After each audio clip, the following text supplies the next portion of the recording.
What's going on, guys? This is a follow-up video to my first video, the H. pylori and my symptoms and all the other shit. I'm making this video because I got a lot of outreach, a lot of comments on it, and a lot of people asking questions. Hopefully I can answer their questions, and hopefully you can help me with some of my situation, I guess, because I know there's a lot of people out there dealing with the same shit. I found that out on Facebook, on the groups, forums, that there's hundreds, if not thousands, of people that are dealing with the same shit. So I'm 10 months out. I've been dealing still with brain fog, fatigue. So don't mind me if I'm a little bit scattered and all over the place, and I might repeat the same thing twice or even more. And I got a dog with me I'm trying to keep tabs on. Chewy, come here. All right, that being said, 10 months ago, I took the quad therapy Pylori, and that was my second round.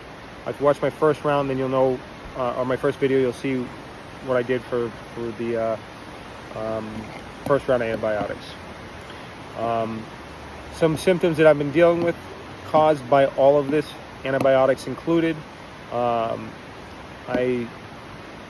Just to sum up kind of what I've been going through since the beginning, got reflux real bad, started waking up with headaches, had a lot of burping, gas, GERD issues for a couple months, and like I said, headaches.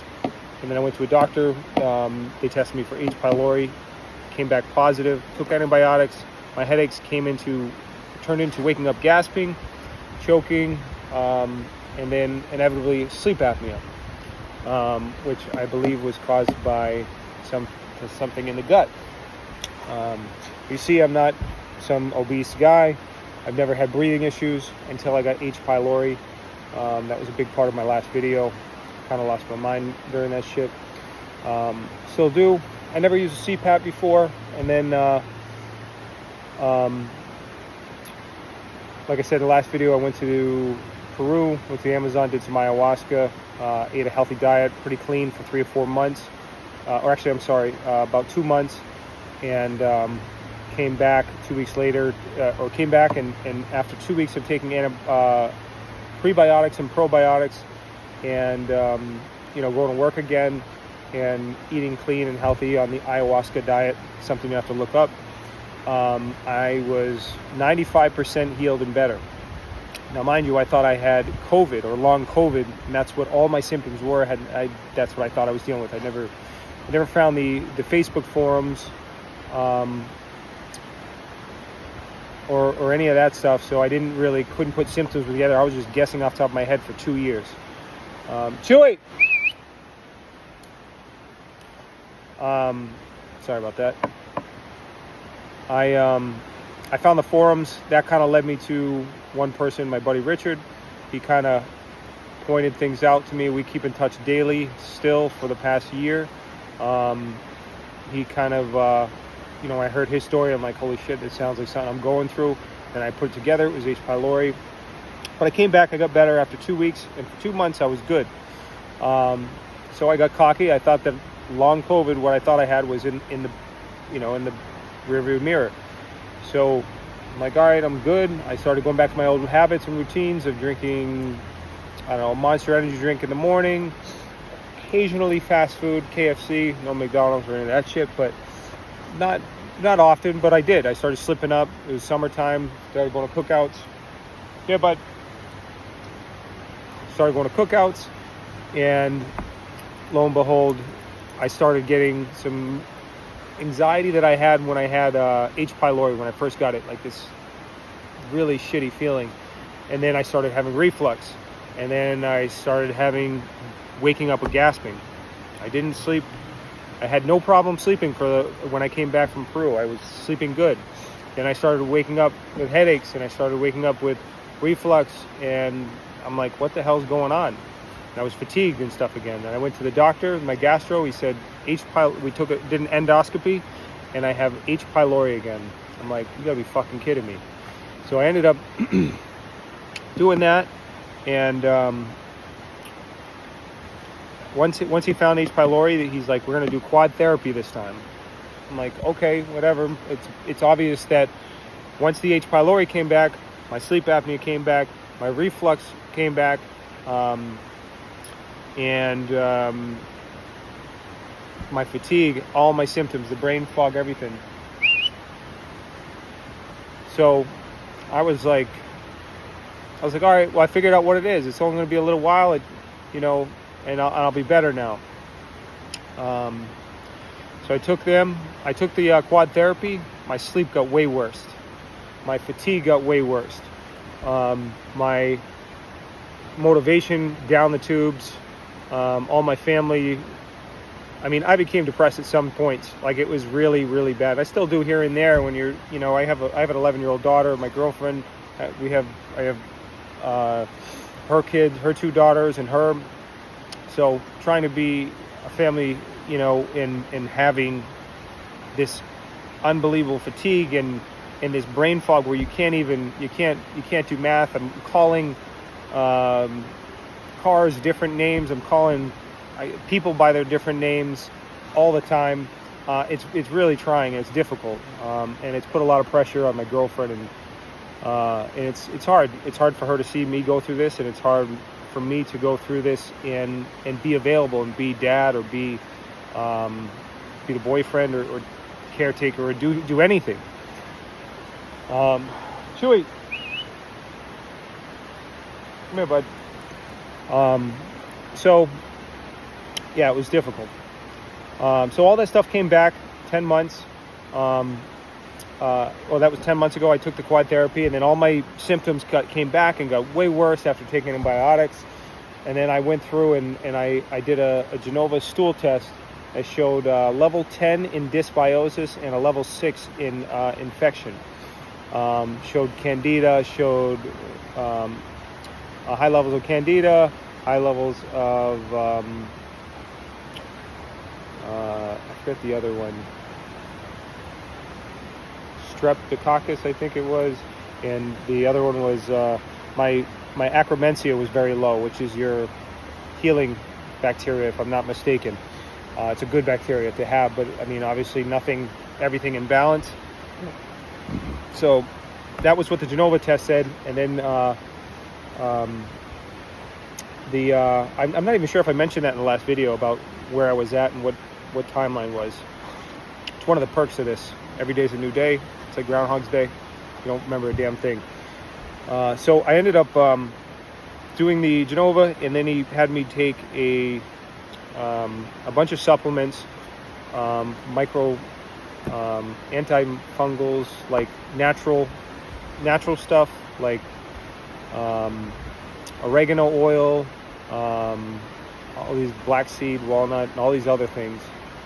And he ended up having me take all that stuff. Chewy! So he had me take all that stuff. I spent like $5,000 between the stool test and the multiple tests. I did a urine test. Come here, Joe. Come here. Come here. I did a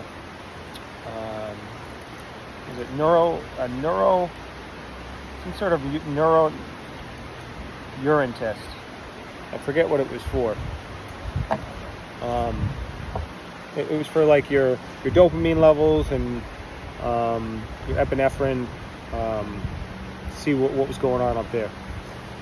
But I did all those supplements. I did them for about 3 months, along with a special diet and a low inflammation diet, all this stuff to heal, and nothing. I felt the same. I did the I can't remember the names of things. I did a cabbage smoothies. Me and my buddy Richard did that for, I think it was 2 weeks, 3 times a day of juicing the cabbage, and because we were attacking it as if it was gastritis, trying to heal it because our stomach was still constantly hurting. So that didn't really work for us. What else? And that caused him a flare-up. Did that, and then I just ate healthy, clean cooked vegetables for a long time with ground turkey. Not having any idea about histamine intolerance or histamine or any stuff. That wasn't on the radar for me. Still not really sure about it. But I just, in this whole time, 10 months, I was exhausted, tired, low mood, irritable. Still am. I'm still real irritable. Some days are bad, and I find a way to make them worse if I have a bad day because I'm just irritable like that. I lost weight too. As soon as I took the second round of antibiotics, I ended up losing 35 pounds, I think it was. I was normally 210, 215, and I was down to 177. And I'm still down. I'm down like 180, 185 right now. I'm normally 215 and a healthy weight. But anyway, I did that for quite some time. And let me see here. I got some notes. I ended up doing a carnivore diet. I did that for about 6 weeks. Actually 6 weeks to the dot. And I will say that was one thing that made it better for me. I did that diet and I felt I was just eating steak and hamburger, grass-fed hamburger mostly, but I was eating that and cheese and eggs all day with salt and digestive enzymes in a 600 milligram HCl, I believe is what it was. It was an HCl with other stuff in it, a pepsin. So I did that for 6 weeks. It didn't heal the fatigue or any of that stuff. At 3 weeks, I started to notice I felt better, just more energy levels. My brain was a little clearer. I was able to go to the gym. I did that for 3 weeks, and I had like a 3 or 4 weeks, and then I had a slip up, and like one day, like a slip up meaning I just wasn't feeling good. And when you have the stomach stuff, one day could throw you off for a while. There's no routine when you have this chronic illness shit going on. So I did that, and in the process of that, I was still having sleep issues. I started using a CPAP about 2 months after I took the antibiotics. I never used one before. I tried using it before, and it just wasn't working for me. I tried using it for a few months, and it was saying I got good numbers, but it wasn't working for me. I was still waking up exhausted, gasping. And I've tried different ones. I've tried different face masks, and the doctors tried settings, and the doctors all said that my settings were right, and that the numbers, the score that it gives you a score on it. I don't know if I can pull it up on my other phone here, but they all were saying that I was actually doing really good with it. So I was just like really confused. I'm just like, there we go. So my numbers are coming up good. So like, yeah, you should be good. I don't understand. So,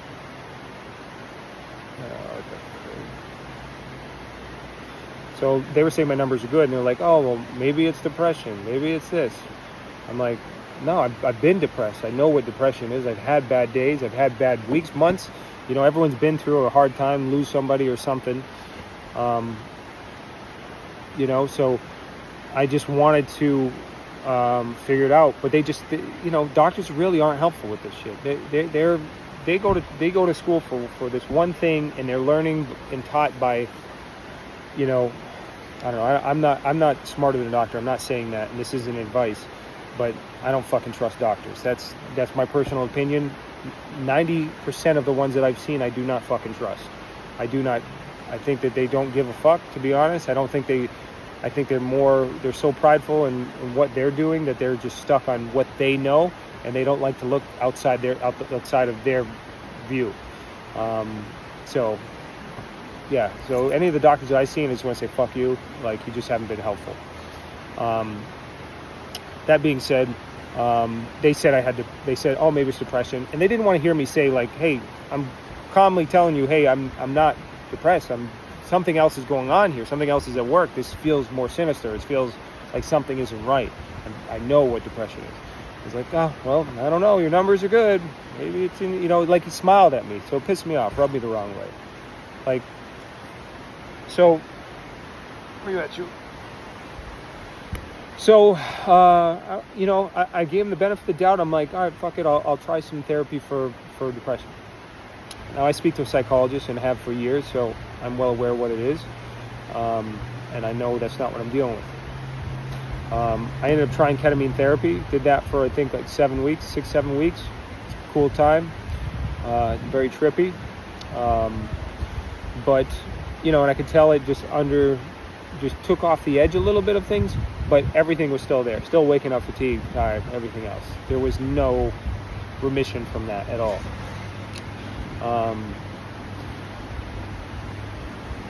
So did that, and I was doing the carnivore diet at that time too.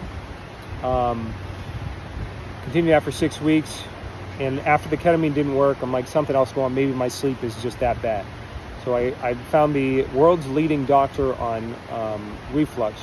She actually coined the term LPR. Her name was Jamie Kaufman. I ended up paying $500 to talk to her for 30 minutes. Told her my whole spiel that I'm spilling out now, and she suggested that I got reflux from the H. pylori, and the reflux had caused me to have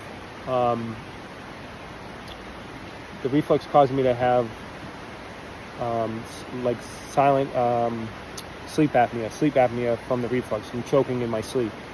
I'm like, okay, that's what I'm going to do then. So she recommended I take a famotidine in the morning, a famotidine before dinner, and two at bedtime. And I stop eating at 5 o'clock, and I take Gaviscon after my last meal of the day at 5 p.m. and Gaviscon before bed. I did that for 6 weeks after the carnivore diet. Nothing worked. And I got no better. If anything, I started getting worse. Whatever reason, I'm not sure. So, well, I'm pretty confident at this point with everything I've told you. I think I've got some sort of SIBO going on, or dysbiosis is still there.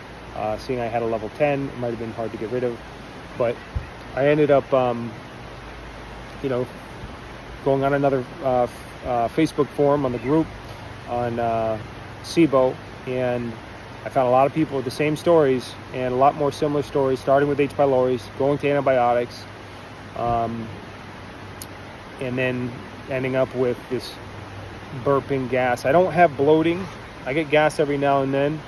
I don't have a big belly or anything like that. But I found people on there that have the dysbiosis or the SIBO. There's 2 different types of methane and the other one, I forget what it was. But they're all having the same symptoms. And people that are saying the same thing about sleep apnea. They never had it, and then they get this issue, and then they start to have it again. So,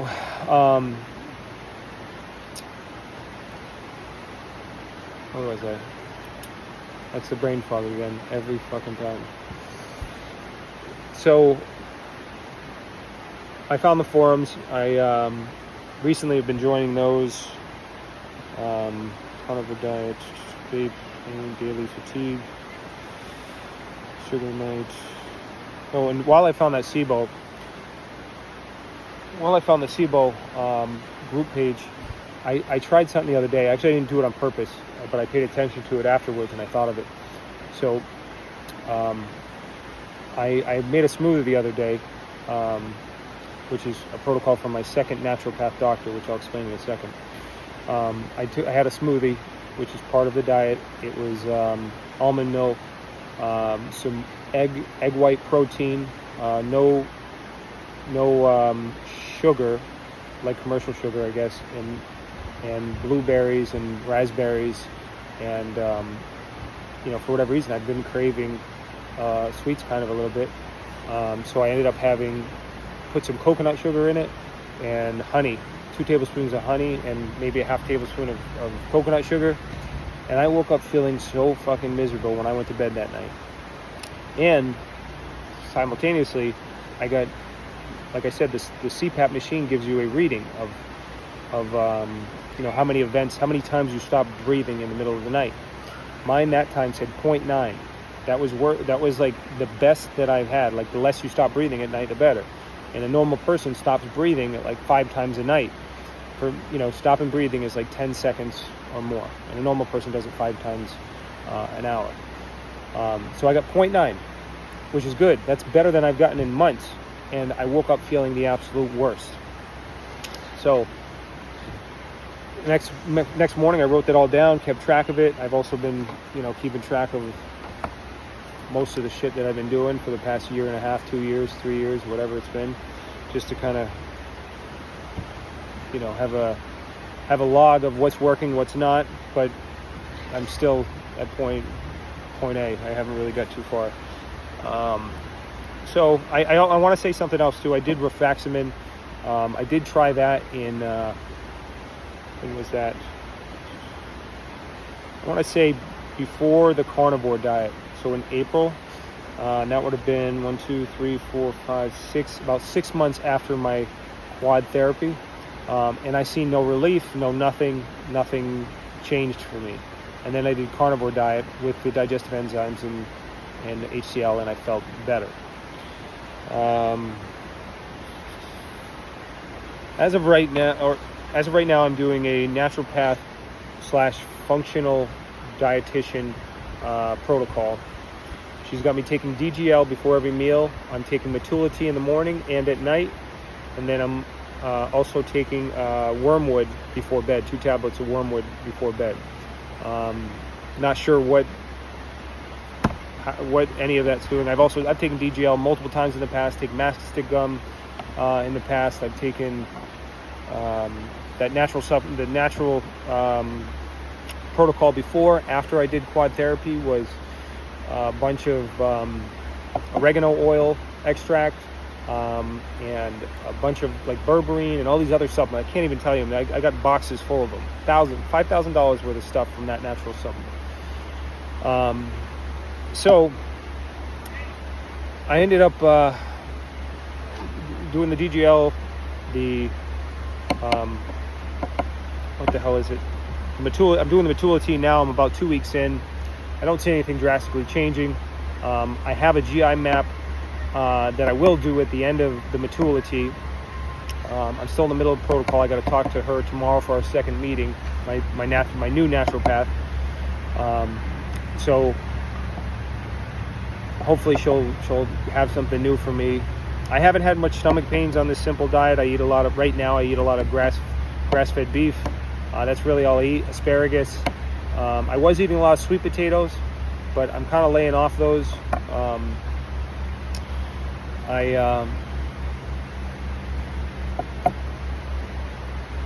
Yeah, I mean that's really it. I'm probably forgetting something, but that's what this gut stuff's all about. Just having no memory of anything, looking like I'm tired all the time. Weight loss, relationships went to shit. I don't want to be around people much because you don't want to see, you don't want them seeing you like this, and it's hard to interact with people like this. If you're watching this, it's because you're probably dealing with it, or somebody you know is dealing with it. I don't like. I'm a type of person I'm a pretty active person. I like to be doing things at all times. I'm like an ADHD kid. I can't be sitting still, and all I do now is sit still, and it takes me hours to get out of bed if I can. I'm tired all the time.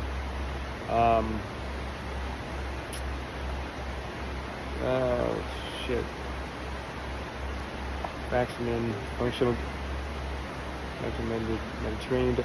Yeah, my functional recommended the Mediterranean diet in May.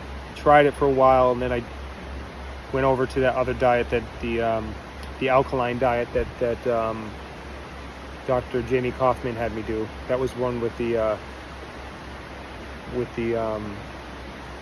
Gaviscon and the famotidine. I should mention that she had me on an alkaline-based diet, which didn't do shit for me and my symptoms. Because obviously it's killing your acid production, and I think acid is needed for this type of issue because we have overgrowth. I think I'm dealing with SIBO now. I'm not a doctor though, so I don't know. So, yeah, memory loss. That's another one that I'm dealing with right now. Can't remember the names of things ever. Talking to people, talking to my customers, calling them different names. Can't remember the name of a car. Simple things. It's painful on you and your family, obviously, if you're dealing with it. So I wish you the best. If you have any other questions, just comment below. Thanks, guys.